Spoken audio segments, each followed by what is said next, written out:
पिछले जुमे की हिंसा से देश उबर ही रहा है कि भड़काने वाले नेताओं, मौलानाओं और धर्म गुरुओं की बयान अब अगले जुमे को हिंसक बनाने के लिए आमादा दिखते हैं। इसको समझने के लिए देखिए हमारी एक्सक्लूसिव रिपोर्ट।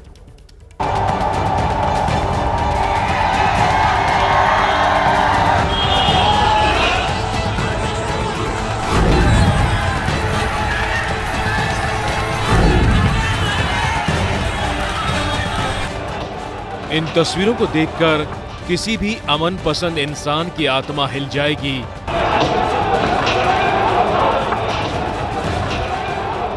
लेकिन एक शुक्रवार बीता नहीं कि अगले जुमे के लिए खतरनाक इरादों की साजिश रची जाने लगी है। क्या अगला शुक्रवार भी खतरनाक है? सबकी यही प्रार्थना होनी चाहिए कि अगले शुक्रवार को जुमे की नमाज के बाद जो हाथ उठे वो दुआओं के लिए उठे, पत्थर चलाने के लिए नहीं। लेकिन पत्थर वाला माहौल बनाया जा रहा है।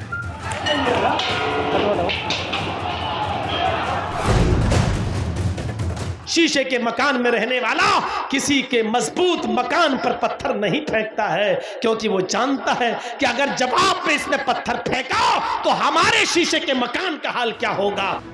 देश में अगर एक नुपुर शर्मा है तो 1000 ऐसे लोग भी हैं जो खुद को कहते तो मुस्लिम धर्मगुरु हैं, लेकिन काम नफरत फैलाने वाला है। और उसी में से एक है मौलाना जर्जिस अंसारी। गुस्सा आना चाहिए। मौलाना जर्जिस अंसारी ने एक भाषण में जो जहर उगला है वो हम एक जिम्मेदार न्यूज चैनल होने के नाते सुनवा भी नहीं सकते, क्योंकि उसमें हिंदू देवी देवताओं का सरासर अपमान है। इसमें कड़ी से कड़ी कार्रवाई होनी चाहिए। इस जैसे मौलाना और इस यूट्यूब चैनल के खिलाफ देशद्रोह का मुकदमा कायम होना चाहिए और उसकी तत्काल गिरफ्तारी होनी चाहिए। 30 से 35 करोड़ मुसलमान कहते हैं प्यार बांटने से बढ़ता है, लेकिन नफरत इससे ज्यादा तेजी से बढ़ती है। और इस काम में कुछ मौलाना तो जैसे माहिर हो गए हैं। ज्यादा से ज्यादा क्या कर सकते हो? लाठी चला सकते हो, गोली चला सकते हो, या पकड़ के जेल में डाल सकते हो। हम उसके लिए तैयार हैं।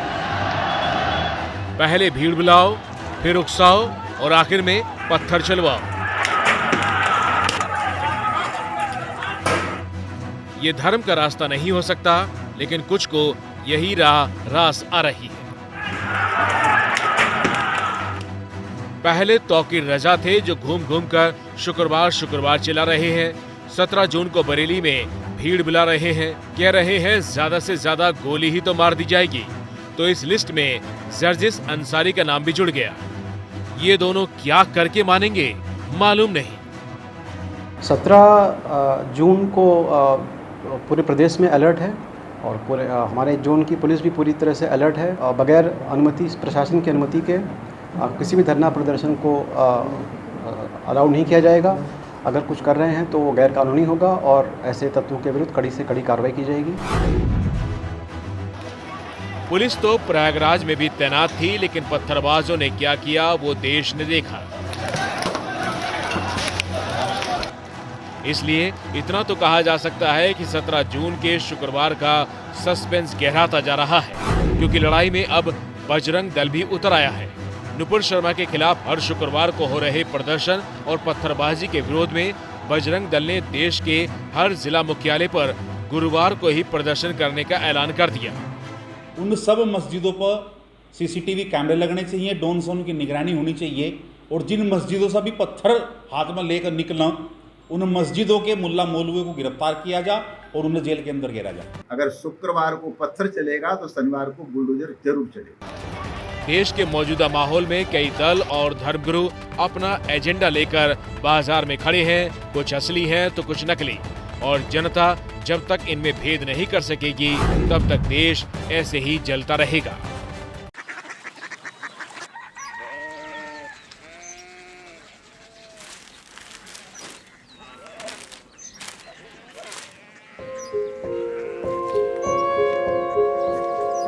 बाबा बाबा उड़िया सिटी जानिए ना।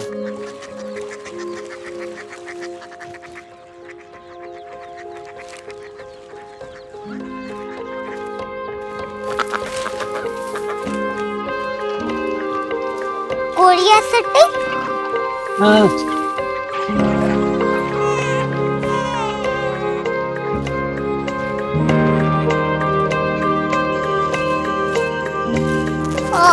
कोरिया सिटी कहाँ पे है?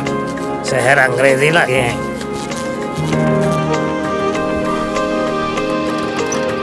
Korea city.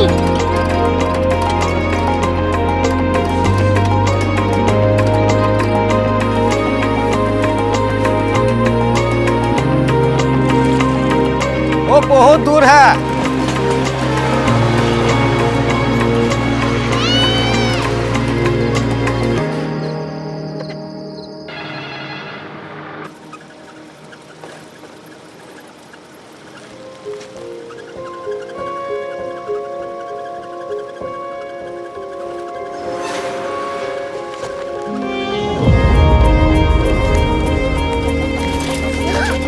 Korea city.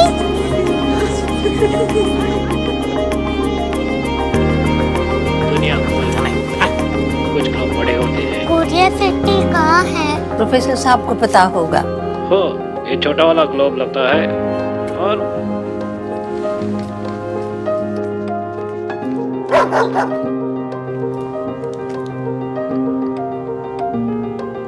पता नहीं, मेरी बेटी से जाके मिल लो, शायद उसे मालूम हो।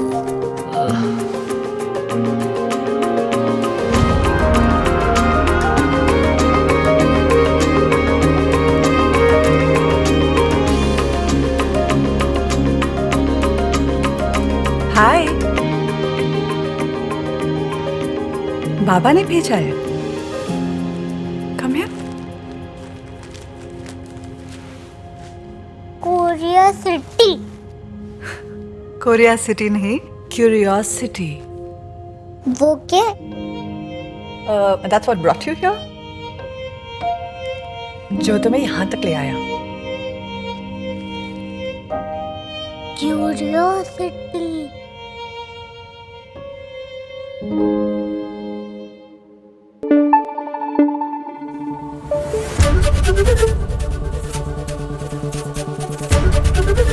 एबीपी न्यूज आपको रखे आगे।